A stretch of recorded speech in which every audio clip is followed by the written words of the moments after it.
কেউ স্বামী স্ত্রীর বিচ্ছেদের জাদু করলে কিভাবে বুঝবেন এবং এর থেকে বাঁচার উপায় কি, এটা আমরা অনেকেই জানি না।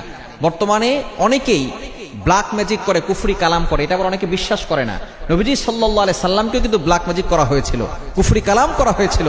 নবীজি সাল্লাল্লাহু আলাইহি সাল্লাম প্রায় 15 দিন ধরে অসুস্থ ছিলেন, তিনি সুন্দর করে কথা বলতে পারতেন না, সাহাবায়ে কেরাম পেরেশান হয়ে গিয়েছিলেন।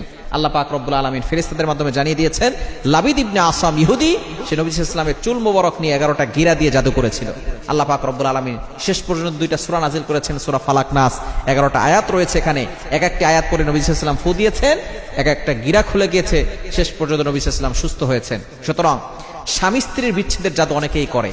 দেখা যাচ্ছে স্বামী স্ত্রীর ভিতরে ঝগড়া লাগিয়ে দেয়। স্বামী স্ত্রীর বিচ্ছেদ হলে দেখা যাচ্ছে যে অনেক শাশুড়িরা এটা করে, নিজের ছেলের সংসার নষ্ট করে শাশুড়িরা, অনেক ননদরা এটা করে। আবার অনেক প্রেমিকা আছে যারা কোনো ছেলেকে পছন্দ হয়েছে, বাস তার সংসার নষ্ট করার জন্য এটা করে। খবরদার, এটা কখনো করবেন না। যারা ব্ল্যাক ম্যাজিক করে, কুফরি কালাম করে, তাদের ঈমান থাকে না। কারণ জাদু করা এটা হচ্ছে শিরিক করার মতো। আল্লাহ পাক রব্বুল আলামিন এটাকে অপছন্দ করেন, তাদের ঈমান নষ্ট হয়ে যায়। কিভাবে বুঝবেন স্বামী স্ত্রীর ভিতরে বিচ্ছেদ আছে কিনা, বিচ্ছেদের জাদু আছে কিনা? 1 নাম্বার, সব সময় শুধু ঝগড়া লেগেই থাকে। প্রতিদিনের ভিতরে 2-3 বার ঝগড়া করে, মাসের ভিতরে 30 দিনই তাদের ভিতরে ঝগড়া লেগেই থাকে।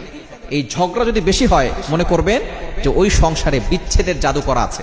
2 নাম্বার হচ্ছে কেউ কাউকে দেখলে সহ্য করতে পারে না। স্বামী স্ত্রীকে দেখলে সহ্য হয় না, স্ত্রী স্বামীকে দেখলে সহ্য হয় না। দুইজন দুইজনের থেকে দূরে থাকে, কাছে যেতেই পারে না।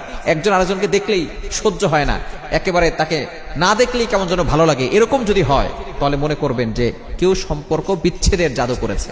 এবং 3 নাম্বার, যদি কারো কাছে কেউ গেলে শরীর জ্বলে, যেমন স্ত্রীর কাছে স্বামী গেলে তার শরীরে জ্বালা পড়া শুরু হয়ে যায়, অথবা স্বামীর কাছে স্ত্রী গেলে স্ত্রীর শরীরে জ্বালা পড়া শুরু হয়, মনে করবেন যে আপনাদেরকে কেউ সম্পর্ক বিচ্ছেদের জাদু করেছে। এই জাদু করলে করণীয় কি? সাথে সাথে জাদু কাটার আমল করতে হবে। জাদু কাটার আমল কিভাবে করে, এটা আমি এক জায়গায় বলেছিলাম। জাদু কাটার আমল করার জন্য আপনি সূরা ফাতিহা, ওযু করে একটা কাঠের চেয়ারে বসে সূরা ফাতিহা পড়ে একটা ছুরি ডান হাতে নিয়ে এভাবে রাখবেন। সূরা ফাতিহা, শুধু সূরা ফাতিহা পড়ে ছুরিতে ফু দিয়ে এটা সোজা টান দেবেন, বুক বরাবর, নাক বরাবর, 2 পায়ের মাঝখানে রেখে আবারও ছুরিটা নিয়ে এখানে ধরবেন। আবারও শুধু সূরা ফাতিহা পড়ে বিসমিল্লাহ সহকারে ছুরিতে ফু দিয়ে এভাবে টান দেবেন। এভাবে 7 বার করলে জাদু কেটে যাবে। এরপরে নিয়মিত শরীর বন্ধ রাখতে হবে। আয়াতুল কুরসি আর 4 কুল এগুলো পড়বেন। সূরা কাফিরুন, ইখলাস, ফালাক, নাস 4 কুল পড়ে বুকে ফু দিবেন আর হাতে ফু দিয়ে পুরো শরীরে হাত বুলিয়ে দিবেন। শরীর বন্ধ থাকবে। এবং স্ত্রীকে বাধ্য করার জন্য স্বামী একটা আমল করবে, স্বামীকে বাধ্য করার জন্য স্ত্রী আমল করবে।